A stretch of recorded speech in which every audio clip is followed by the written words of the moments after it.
내가 강남은행 지점장까지 했는데 정작 노후 자금이 이렇게 부족할 줄은 몰랐습니다.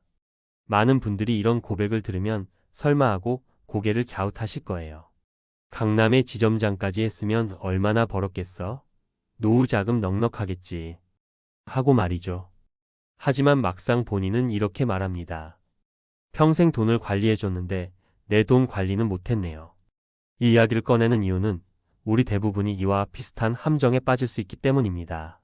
직급, 연봉, 직업의 겉모습이 화려할수록 나는 괜찮겠지라는 착각이 더 심해지거든요. 그래서 오늘은 강남은행 지점장 출신이 스스로 인정한 노후 자금이 부족해진 이유를 통해 우리도 함께 돌아보고 싶습니다.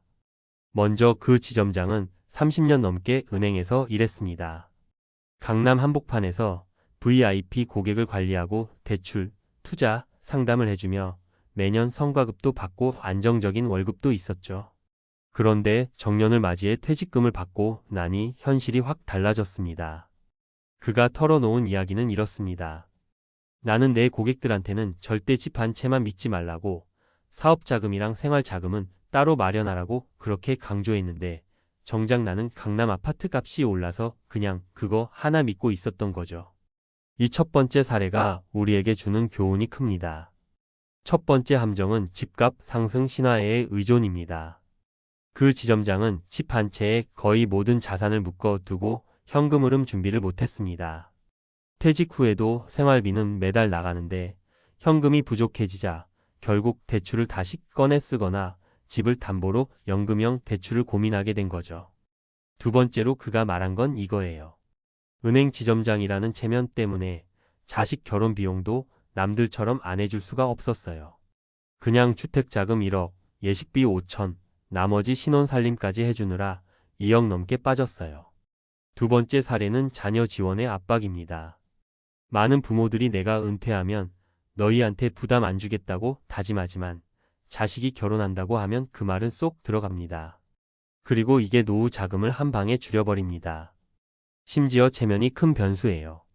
은행 지점장, 강남 거주, 친척과 지인들의 눈치 때문에 적당히가 안 됩니다. 세 번째로는 정말 흔한 이야기지만 가장 아픈 대목이기도 합니다. 건강이 갑자기 나빠지니 돈이 그냥 나가더라고요. 평소에 몸 관리한다고 했는데 막상 퇴직하니 스트레스가 확 올라와서 혈압약, 당뇨약, 입원비가 추가됐어요. 보험이 있어도 다 커버 안 되고 그때부터 생활비가 부족해졌습니다. 세 번째 사례는 예상 못한 의료비입니다.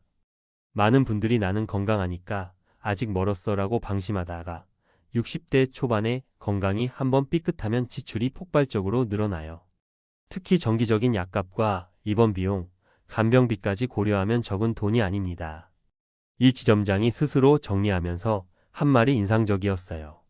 내가 평생 고객들한테 분산 투자, 유동성 확보, 리스크 관리 강조했는데 정작 내 노후는 분산도 없었고 현금도 없었고 리스크만 가득했어요.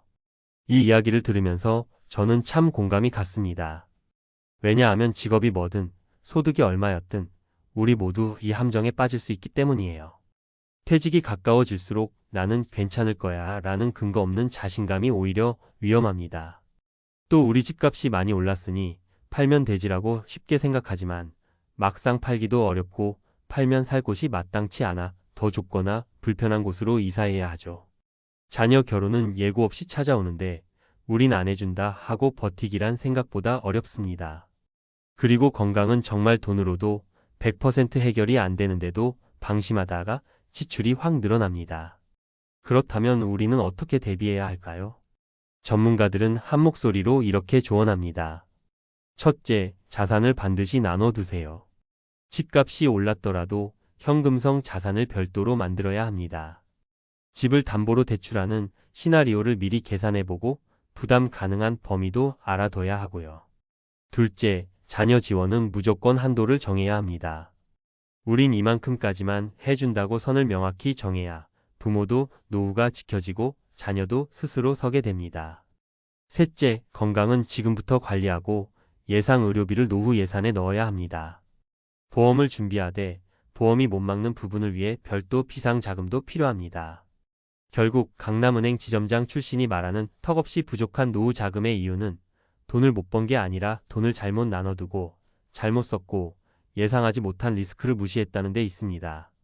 그리고 이건 그 지점장만의 이야기가 아닙니다. 우리 모두의 이야기일 수 있어요. 혹시 지금 이 글을 읽으시는 분이 50대, 60대라면 나는 얼마나 분산해뒀나? 현금 흐름은 안전한가? 자녀 지원은 계획대로 되고 있나? 건강 비용은 넣어뒀나? 꼭 한번 점검해 보셨으면 좋겠습니다. 우리도 언젠가 내가 은행 지점장 출신인데도 이렇게 부족하네 하는 말을 하지 않도록 지금부터라도 계획을 점검하고 조금씩 수정해 나가면 더 안정적이고 당당한 노후를 맞이할 수 있을 거예요. 우리 모두가 괜찮을 거야 라는 착각에서 벗어나 조금 더 솔직하게 구체적으로 현실적으로 준비하길 진심으로 바랍니다. 이제는 위에서 이야기했던 은행 지점장의 사례를 넘어 그럼 우리는 실제로 어떻게 준비해야 하는가? 를 전문가적 관점으로 구체적이고 실용적으로 이야기해 볼게요. 읽으시는 분이 좋은 얘기인 건 잘 알겠는데 나는 지금 뭘 어떻게 해야 하지? 하고 궁금하실 것 같아서요. 그래서 아주 현실적으로 돈을 어떻게 나눠두면 좋을지, 자녀 지원 계획은 어떻게 세울지, 건강 대비는 어떻게 할지 세 가지를 중심으로 풀어보겠습니다. 먼저 1. 자산 분산과 현금 흐름 계획 이야기입니다.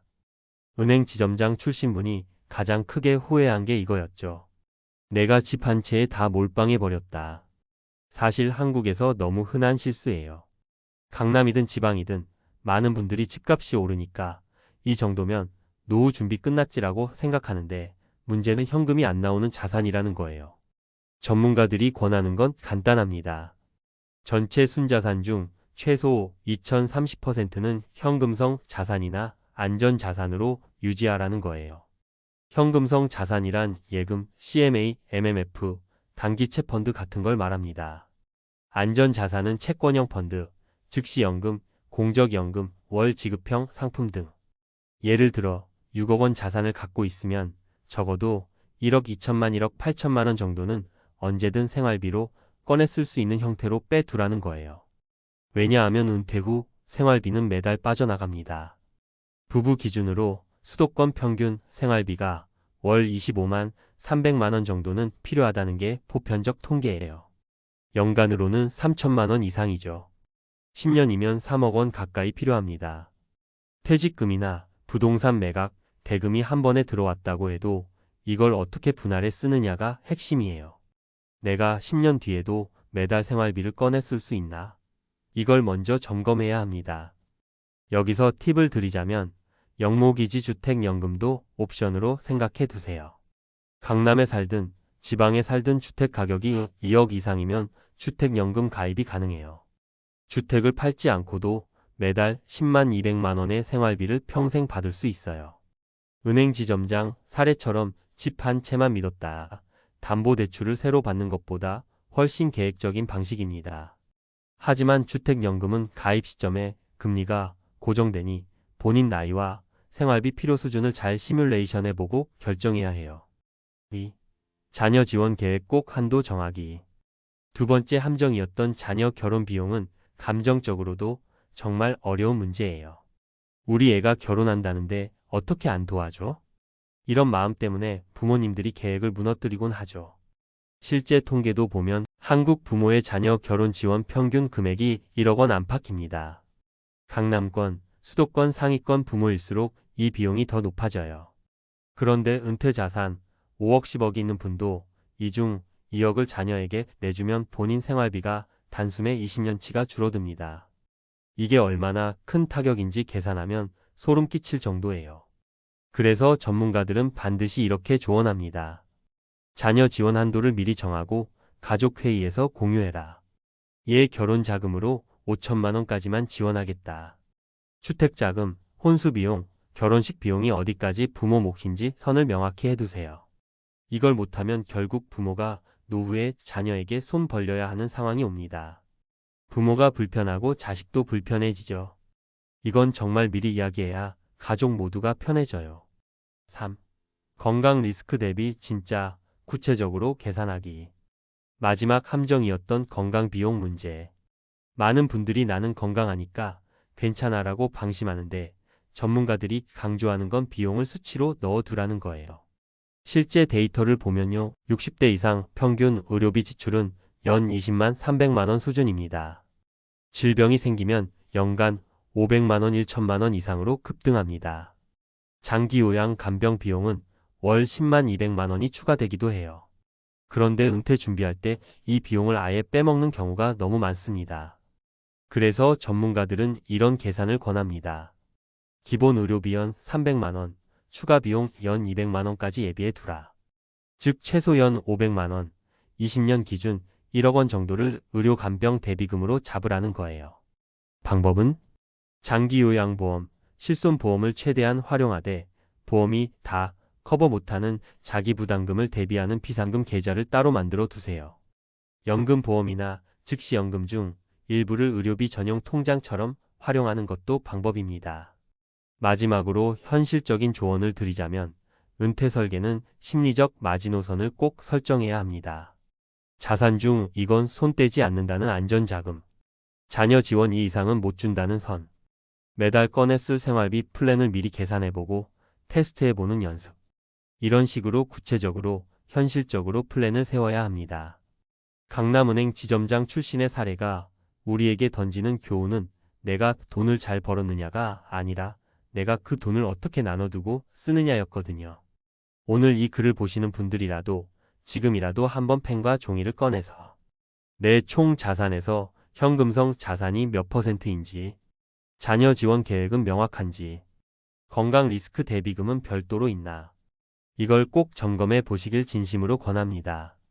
이게 바로 전문가들이 강조하는 은퇴 후에도 돈 걱정 덜하고 사는 가장 현실적인 준비법입니다.